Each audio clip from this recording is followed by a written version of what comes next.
She sold her only coat for seeds. Now her desert is a paradise.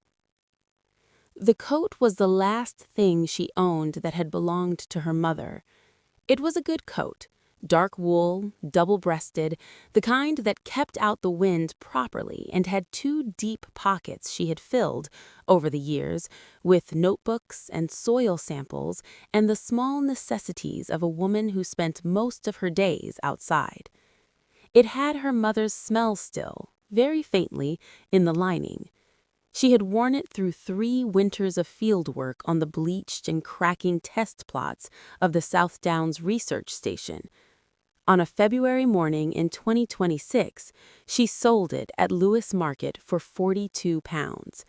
With the £42, she walked to the seed merchant and spent every penny on a paper bag of heirloom legume seeds, specific varieties, chosen with the care of someone who has been planning this for 3 years. She cycled back in a thin waterproof that did not keep out the wind. By the time she reached the plot, her hands were numb. She crouched in front of the cracked, pale, alkaline earth that had produced nothing in 11 years and looked at the bag of seeds. Her name was Layla Hassan. She was 29 years old, and she was about to attempt the thing that everyone who had looked at her data had told her, with varying degrees of regret, was not going to work. She pressed her first seed into the earth. Introducing Layla Hassan, Portsmouth, who she was before the desert. Layla Fatima Hassan had grown up in Portsmouth, the daughter of a Yemeni British civil engineer named Yusuf and an English botanist named Margaret, who had met on a conference on coastal erosion and disagreed productively for 40 minutes before realizing they were going to get married. It was, Layla always thought, a very accurate origin story for the kind of household they ran. Warm, empirical, and full of plants. Margaret's particular interest was in the recovery of degraded land, helping soil that had been damaged by industry or drought to remember its own biology. She had taken Layla on fieldwork since she was old enough to hold a sample jar, and Layla had learned to read soil the way other children learned to read words. She had also grown up watching what happened when land failed its people. Through Yusuf's letters and calls, Layla had understood from childhood that the world's dry lands were not an abstract policy problem. They were the ground beneath people's feet. When the ground failed, people moved or starved, and the movement and the hunger followed the cracks in the earth with terrible precision. She studied environmental science at Exeter.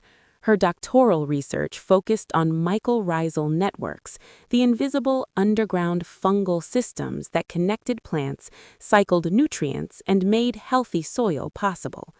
She became obsessed with a specific question. When this network was damaged, was it dead or was it dormant? And if dormant, what would it take to wake it? She got her doctorate at 25. She took a research position at the South Downs Dryland Research Station. She had a clear, specific, unfashionable hypothesis, and she began, with the patience of someone who understands that soil works slowly, to test it. Background: 4 years of cracked earth. The plot had been designated as research-grade degraded land in 2015. A decade of intensive agriculture followed by abandonment had left it with high alkalinity, minimal organic matter, and a biological crust so damaged that seeds placed in the surface simply failed. The station used it as a negative control, a reliable example of what land looked like when it was too far gone. Layla looked at the plot on her first day and saw something different. She took a sample, examined the soil under the microscope, and found what she was looking for: mycorrhizal spores, not dead, dormant. The biological memory was still there, just buried. She went to her supervisor, Dr. Patricia Owen, with the data. Dr. Owen: The spore counts are interesting, but this soil is alkaline, compacted, and has essentially no nitrogen. Even if the network is dormant, the conditions for reactivation aren't there. Layla, they can be created.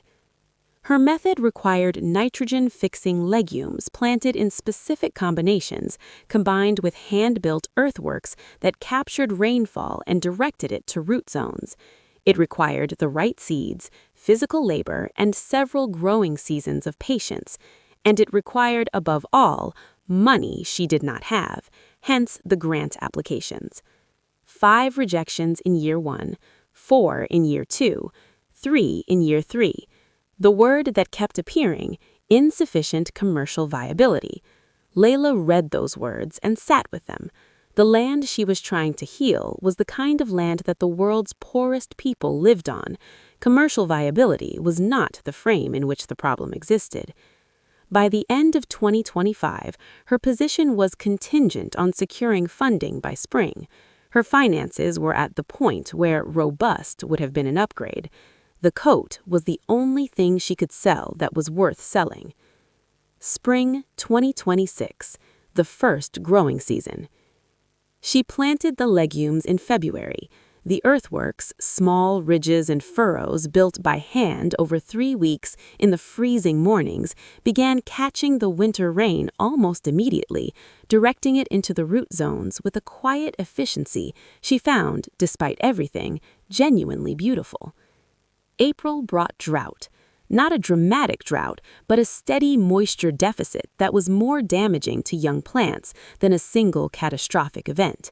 Her seedlings were at their most vulnerable, rooted but not established, too small to access deeper water, too young to have done what they were planted to do. She began hand irrigating. She went out every morning with watering cans. The other researchers said nothing directly, but she was aware of the conversations that happened when she was not present. She was aware that her plot was considered a known failure, proceeding in slow motion. She had a phone call with her father. Yusuf, is it working? Layla, it's not working. The seedlings are alive. Yusuf, the coat? Layla, was worth it. The seedlings are alive, Baba. He was quiet. Then, I believe you. She held the phone after the call ended. She believed herself, too. Not as optimism, but as the accumulated conclusion of 4 years of careful data. The land was not dead. She was simply asking it to remember itself. Lowest point, the fungal thread. In the first week of May, she lost 30% of her seedlings in a single night. A fungal pathogen, airborne, moving through on a warm, wet weekend when she was not at the station. She came in on Monday to find 3 rows of pioneer legumes collapsed, the stems soft at the base, the leaves already dry. She stood at the edge of the plot for a long time. She did the calculation she had been avoiding, whether what remained was enough to demonstrate the mycorrhizal reactivation she needed, or whether the losses had pushed the planting density below the threshold. The margin was narrow. It might work, it might not. With no resources to replant, the experiment could fail not because the hypothesis was wrong, but because 30% of the proof was gone. She went to her office, she opened her laptop. She read her preliminary data once, carefully. Then she called Dr. Amina Yusuf, an ecological restoration specialist in Edinburgh, who had sent an encouraging email 18 months ago after reading Layla's published paper. She was not sure Dr. Amina would remember who she was. Dr. Amina, Layla Hassan, I was just thinking about your paper. Tell me what's happened. Layla told her everything. The seeds, the earthworks, the drought, the pathogen, the losses, the margin. She said it clearly, the way she had been trained.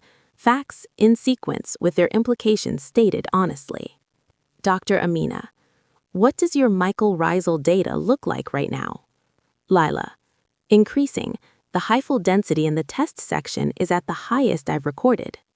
Dr. Amina, send me everything, the full dataset, tonight.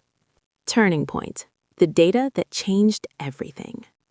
Dr. Amina Yusuf was 53 and had spent 30 years working on land restoration across 3 continents. She had a particular interest in the transition moment, the point in a degraded land restoration where the soil biology crossed a threshold and began driving its own recovery. She looked at Layla's dataset over 3 days. Then she drove to the South Downs. She walked the plot, she crouched, pressed her fingers into the soil, and said nothing for 2 minutes. Layla stood beside her, saying nothing either. The correct response to this kind of silence was to let it happen. Dr. Amina stood up and looked at Layla with direct, evaluating attention. Dr. Amina, your hyphal density is 8 months ahead of where my models would predict for this soil type. What you've done, the earthworks, the specific seed selection, the combination, is working faster than it should. Layla, I know. Dr. Amina, have you considered that what you're looking at might not be recovery? What you might actually be looking at is a new formation pathway, a method that can activate dormant mycorrhizal networks in alkaline, compacted dryland soil within a single growing season? Layla, that's my hypothesis. Dr. Amina, I know it's your hypothesis. I'm telling you that your data is making it look like a fact. And a method that can do this in drylands in a single season with low-cost inputs is not a niche restoration project. It is a global intervention. She pulled out her phone and called someone. By Thursday, there were 4 people in the plot. By the following Tuesday, Layla had received 3 expressions of formal funding interest. By the end of June, the UK Ecological Restoration Fund had offered her the largest grant of its kind the station had ever received. Dr. Owen found her in the corridor with the letter. Dr. Owen, I owe you an apology. Layla, you were being appropriately cautious with insufficient data. Dr. Owen, I also want to buy you a coat. Layla laughed, the clean, releasing laugh of someone who has been running at something for a long time and has finally arrived. Breakthrough and resolution, what the soil remembered. The mycorrhizal network crossed its threshold in late July. Layla knew the moment it happened the way she always knew things about the soil. She felt it in the data before she could fully articulate what she was seeing. The nitrogen readings began to climb, slowly first, then with gathering momentum as the root nodules reached the productivity levels she had calculated for a fully established planting. The hyphal density spread beyond the pioneer zones into surrounding soil with the patient intelligence of a system that has remembered what it's supposed to do. In August, the first insects arrived, a bumblebee on the legume flowers, a hoverfly on a self-seeded wildflower. She photographed every one. By September, the temperature under the legume canopy was 3 degrees cooler than the surrounding bare soil. 3 degrees, in a world where 1 degree could determine whether a crop survived. She called her father. He drove from Portsmouth on a Saturday and walked the plot in silence. At the far edge, where the canopy was thickest and the soil dark and alive, he stopped and pressed his palm flat against the earth. He stayed like that for a long time. Yusuf, this is what your mother wanted to prove, that it was possible. Layla, I know. Yusuf, she would have been right here with her hands in this soil. Layla pressed her own hand into the earth beside her father's. The soil was warm. The paper appeared in Nature, Ecology, and Evolution in spring 2027. The method had already been replicated at 8 sites across 3 continents, Morocco, Jordan, the Indian Deccan Plateau, with consistent results. Mycorrhizal activation within a single growing season, measurable microclimate cooling within 12 months, self-sustaining soil biology within 18 months. The UN Environment Program cited it in their 2018 Dryland Restoration Framework. The method was recommended for small-scale community restoration in degraded dryland communities worldwide. The cost analysis showed it could be implemented for less than £200 per hectare, using locally available materials. Less than the cost of a coat. At the International Soil Science Congress in Vienna, Layla said, "The land is not dead. the biological memory of what it was supposed to be is extraordinarily persistent. It can survive decades of damage. What it requires is not large-scale intervention. It requires applied patience and the specific, well-designed conditions that allow it to reactivate itself. 400 scientists clapped. She was already thinking about the next thing.